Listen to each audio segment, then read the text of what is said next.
प्यारे बच्चों, आज का क्लास बहुत ही ज्यादा इंपॉर्टेंट है आप सभी बच्चों के लिए, क्योंकि आज के क्लास में हम लोग पढ़ने वाले हैं बिहार बोर्ड के लिए क्लास 12th हिंदी का गद्यखंड से चैप्टर नंबर 9 है, जिसका कि नाम है प्रगीत और समाज। आज हम लोग प्रगीत और समाज चैप्टर का जितना भी इंपॉर्टेंट ऑब्जेक्टिव बनता है आज के क्लास में हम लोग कवर करेंगे। तो भाई आज के क्लास को आप सभी ध्यान से देखिएगा और आज के क्लास में दिए जाने वाले सारे प्रश्नों को अच्छे से याद भी कर लीजिएगा। ओके, तो चलिए क्लास को स्टार्ट करते हैं और आप सब भी हमारे साथ चैट सेक्शन में आंसर को लगाते चलिएगा, जिससे कि आपको पता चले कि आपको पहले से कितना याद है इस चैप्टर से। देखिए पहला नंबर सवाल आपके सामने है, आप आंसर को लगाते चलो और अच्छे से याद करते चलो, बहुत ही अच्छे से समझ आएगा। देखो प्रगीत और समाज क्या है बताएंगे आप सभी कि प्रगीत और समाज जो चैप्टर है वो क्या है, निबंध है, कहानी है, उपन्यास है या फिर एकांकी है। तो मैं बता दूं प्रगीत और समाज जो है एक प्रकार का निबंध है, जिसके निबंधकार का नाम है नामवर सिंह। आपको भी पता होना चाहिए, इसीलिए ऑप्शन नंबर ए बिल्कुल करेक्ट आंसर हो जाएगा।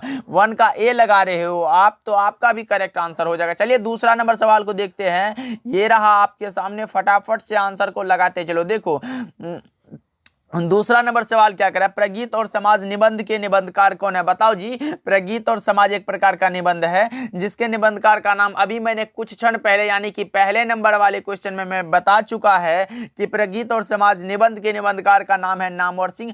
ऑप्शन सी बिल्कुल करेक्ट आंसर हो जाएगा। रामधारी सिंह दिनकर, भाई अर्धनारीश्वर जो पाठ है वो रामधारी सिंह दिनकर की रचना है। उदय प्रकाश त्रिश जो है ये त्रिच कहानी के कहानीकार का नाम है उदय प्रकाश। और संपूर्ण क्रांति भाई लोकनायक जयप्रकाश नारायण जी की रचना है। आपको भी पता होगा, हम लोगों ने इससे पहले तो ये सारे के सारे पढ़ चुका है। चलिए देखिए तीसरा नंबर सवाल देखिए आपके सामने है, नामवर सिंह का जन्म कब हुआ था। नामवर सिंह का जन्म पूछा गया है, कब हुआ था बताएंगे आप सभी। फटाफट से लगाओ भाई आओ और हमारे साथ जुड़ जाओ, एग्जाम तक अच्छे से तैयारी करेंगे और मिल के अच्छे से भाई आपके मार्क्स को एकदम जरूर बढ़ाएंगे। देखो नामवर सिंह का जन्म कब हुआ था, जन्म पूछा गया है तो आपको भी पता होगा, ये हुआ था 28 जुलाई 1927 को।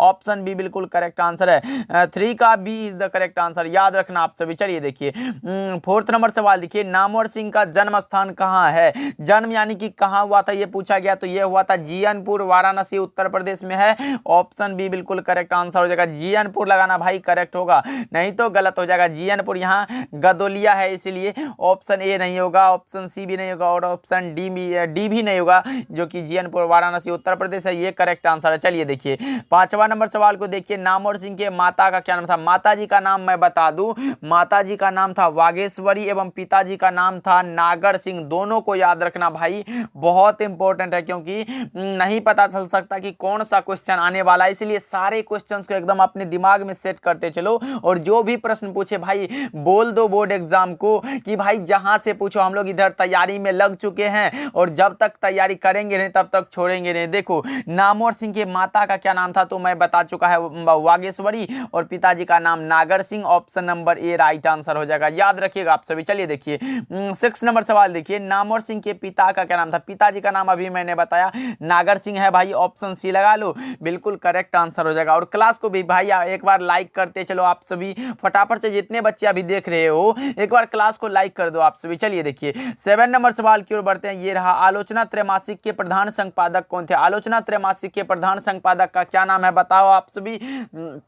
तो मैं बता दूं आलोचना त्रैमासिक के प्रधान संपादक का नाम है Namvar Singh. Option number C बिल्कुल करेक्ट आंसर हो जाएगा। और भाई क्लास के बाद इसका पीडीएफ जो है आप लोगों को टेलीग्राम पे दे दिया जाएगा, इसलिए वहां भी ज्वाइन हो जाना और क्लास खत्म होते ही वहां पीडीएफ आपको मिल जाएगा। चलिए 8 नंबर सवाल देखिए, कविता के नए प्रतिमान के लेखक कौन है। कविता के नए प्रतिमान भाई ये तो बहुत ही इंपॉर्टेंट रचना है, क्योंकि कविता के नए प्रतिमान पर नामवर सिंह को 1971 ईस्वी में साहित्य अकादमी का पुरस्कार भी दिया गया था। इसको भी आप याद रखिएगा क्योंकि बहुत इंपॉर्टेंट है। अब की बार ये आया था कि किसको जो है 1971 ईस्वी में कविता के नए प्रतिमान पर साहित्य अकादमी पुरस्कार प्राप्त हुआ, तो नामवर सिंह को कौन सा ऑप्शन में दिया गया, तो ऑप्शन नंबर बी बिल्कुल करेक्ट आंसर हो जाएगा। कविता के नए प्रतिमान इन्हीं की रचना है भाई, याद रखिएगा आप सभी। चलिए देखिए 9 नंबर सवाल को देखिए, नामवर सिंह को साहित्य अकादमी पुरस्कार कब प्राप्त हुआ। वही उसी क्वेश्चन को भाई घुमा फिरा के कितना घुमाओगे, एकदम दिमाग में सेट है, आपको पता होना चाहिए। 1971 में दिया गया था। किस रचना पर? तो कविता के नए प्रतिमान रचना पर नामवर सिंह को साहित्य अकादमी का पुरस्कार दिया गया था। कब? तो 1971 ईस्वी में। एकदम दिमाग में आप सभी सेट कर लो। ओके, चलिए देखिए 10 नंबर सवाल को देखते हैं। ये रहा आपके सामने, नामवर सिंह को किस रचना पर साहित्य अकादमी पुरस्कार प्राप्त हुआ? लो जी, उसी क्वेश्चन को कितना घुमा फिरा रहा है भाई। तो कौन सा ऑप्शन? तो कविता के नए प्रतिमान पर। कब? 1971 ईस्वी में। एकदम याद रखिएगा आप सभी। चलिए देखिए 11 नंबर सवाल देखिए, प्रगीत और समाज निबंध जो है वो किस निबंध संग्रह से लिया गया? प्रगीत और समाज एक प्रकार का निबंध है और यह जो लिया गया, ये लिया गया वाद विवाद संवाद से, जो कि नामवर सिंह की रचना है मेरे भाई। ऑप्शन डी बिल्कुल करेक्ट आंसर हो जाएगा। 11 का D is the correct answer, याद रखिएगा आप सभी। ओके, चलिए देखिए ये भी नामवर सिंह की ही रचना है। आलोचक के मुख से ये भी रचना है और कहना ना होगा ये भी नामवर सिंह की रचना है, लेकिन लिया कहां से गया है? तो वाद विवाद संवाद से यह रचना लिया गया। कौन सा? तो प्रगीत और समाज। ओके, याद रखिएगा आप सभी। चलिए देखिए 12 नंबर सवाल देखिए, नामवर सिंह प्रधान संपादक थे किसके भाई? नामवर सिंह प्रधान संपादक थे, ये क्वेश्चन पहले भी आ चुका है। आलोचना त्रैमासिक के प्रधान संपादक थे नामवर सिंह जी। ऑप्शन डी बिल्कुल करेक्ट आंसर हो जाएगा। चलिए 13 नंबर सवाल देखिए, निम्नलिखित में कौन सी रचना नामवर सिंह की है पूछा गया भाई, है पूछा गया, तो आप लगा सकते हो कविता के नए प्रतिमान, जिसपे कि इसको साहित्य अकादमी पुरस्कार दिया गया, इसलिए ये तो हो जाएगा। वाद विवाद संवाद जिसमें कि प्रगीत और समाज, ये इससे लिया गया, ये भी हो जाएगा। अपभ्रंश का योग भाई, हिंदी के विकास में अपभ्रंश का योग जो पुस्तक लिखा है ये भी लिखा है नामवर सिंह ने, और ये इनमें से सभी लगा लो, बिल्कुल करेक्ट आंसर हो जाएगा, क्योंकि ये सारे के सारे पुस्तक इन्हीं की है। ऑप्शन डी बिल्कुल राइट आंसर हो जाएगा, लगा लो 13 का D is the correct answer. Okay, चलिए देखिए 14 नंबर सवाल देखिए, ये रहा, निम्नलिखित में कौन सी रचना नामवर सिंह की नहीं है? अब यहां देखो नहीं पूछा गया, निम्नलिखित में कौन सी रचना है जो नामवर सिंह की है ही नहीं भाई?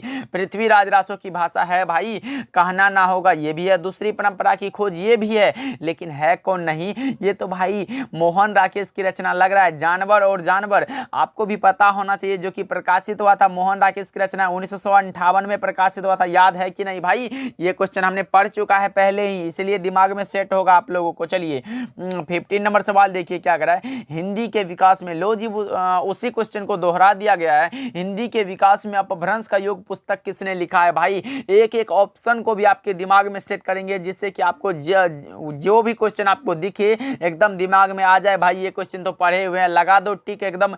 हिंदी के विकास में अपभ्रंश का योग जो पुस्तक लिखा है वो लिखा है Namvar Singh ji. Option number C बिल्कुल राइट आंसर हो जाएगा। चलिए 16 नंबर सवाल देखिए, नामवर सिंह ने किस विषय पर पीएचडी की उपाधि प्राप्त की थी? किस विषय पर भाई? तो पृथ्वीराज रासो की भाषा पर। कौन सा? 1956 में। कब? 1956 में। इसको भी आप याद रखिएगा, कौन सा ऑप्शन हो जाएगा? तो ऑप्शन नंबर ए बिल्कुल करेक्ट आंसर हो जाएगा। याद रखिएगा आप सभी, बहुत इंपॉर्टेंट है कि नामवर सिंह पीएचडी की उपाधि जो है पृथ्वीराज रासो की भाषा विषय पर जो है 1956 में प्राप्त की थी। याद रखिएगा आप सभी। चलिए देखिए 17 नंबर सवाल देखिए, लिरिक का पर्याय क्या होता है? लिरिक का पर्याय पूछा गया तो भाई प्रगीत हो जाता है। Option number A right answer है। 17 का ए इज द करेक्ट आंसर, ध्यान में रखना आप सभी। चलिए 18 नंबर सवाल की ओर बढ़ते हैं। ये रहा आपके सामने, किसने कहा है, क्या किसने कहा है प्रबंध काव्य मानव में मानव जीवन का एक पूर्ण दृश्य होता है? प्रबंध काव्य में पूछा गया है मानव जीवन का एक पूर्ण दृश्य होता है, और यह किसने कहा है? तो आप नामवर सिंह मत लगाना, क्योंकि ये कहा है आचार्य रामचंद्र शुक्ल ने। ऑप्शन सी बिल्कुल करेक्ट आंसर है भाई, इसको एकदम दिमाग में सेट कर लो। प्रबंध काव्य में मानव जीवन का एक पूर्ण दृश्य होता है, और यह कहा है आचार्य रामचंद्र शुक्ल ने। याद रखिएगा। चलिए 19 नंबर सवाल को देखिए, नामवर सिंह के गुरु कौन थे? गुरुजी का नाम क्या था? किसके गुरुजी? तो नामवर सिंह के गुरुजी का नाम था हजारी प्रसाद द्विवेदी। आप लोगों ने तो 10th में भी पढ़ा होगा इसके बारे में। किसके बारे में? तो हजारी प्रसाद द्विवेदी के बारे में भाई, क्योंकि इन्होंने लिखा था नाखून क्यों बढ़ते हैं। याद आया कि नहीं भाई? नाखून क्यों बढ़ते हैं, इन्हीं की रचना है। ओके, चलिए देखिए 20 नंबर सवाल को देखिए, ये रहा आपके सामने, आचार्य रामचंद्र शुक्ल के काव्य सिद्धांत का आदर्श कौन सा काव्य है? बताएंगे आप सभी के आचार्य रामचंद्र शुक्ल के काव्य सिद्धांत का आदर्श कौन सा काव्य है? बताएंगे आप सभी। तो यह हो जाएगा कौन सा? तो प्रबंध काव्य हो जाएगा। ऑप्शन नंबर सी बिल्कुल करेक्ट आंसर होगा, क्योंकि ये क्वेश्चन अभी मैंने बता चुका आप लोगों को। चलिए 21 नंबर सवाल देखिए क्या करा है। नामवर सिंह 1970 में नामवर सिंह 1970 में किस विश्वविद्यालय में हिंदी विभाग के अध्यक्ष पद पर प्रोफेसर के रूप में नियुक्त हुए थे? बताएंगे आप सभी कि नामवर सिंह 1970 में किस विश्वविद्यालय में हिंदी विभाग के अध्यक्ष पद पर प्रोफेसर के रूप में नियुक्त हुए थे? लगाएंगे 21 का करेक्ट आंसर क्या होगा? तो इसका राइट आंसर होगा कौन सा? जोधपुर विश्वविद्यालय। ऑप्शन नंबर डी बिल्कुल राइट आंसर हो जाएगा। 21 का D is the correct answer. चलिए 22 नंबर सवाल देखिए। नामवर सिंह की रचना है निम्नलिखित में कौन सी रचना है? तो चलो चारों ऑप्शन को मैं बता देता हूं। अर्धनारीश्वर जो रचना है ये किसकी रचना है? तो आपको भी पता होगा ये दिनकर जी की रचना। भाई शिक्षा जो है ये जे कृष्ण मूर्ति की रचना है, आपको भी पता होगा।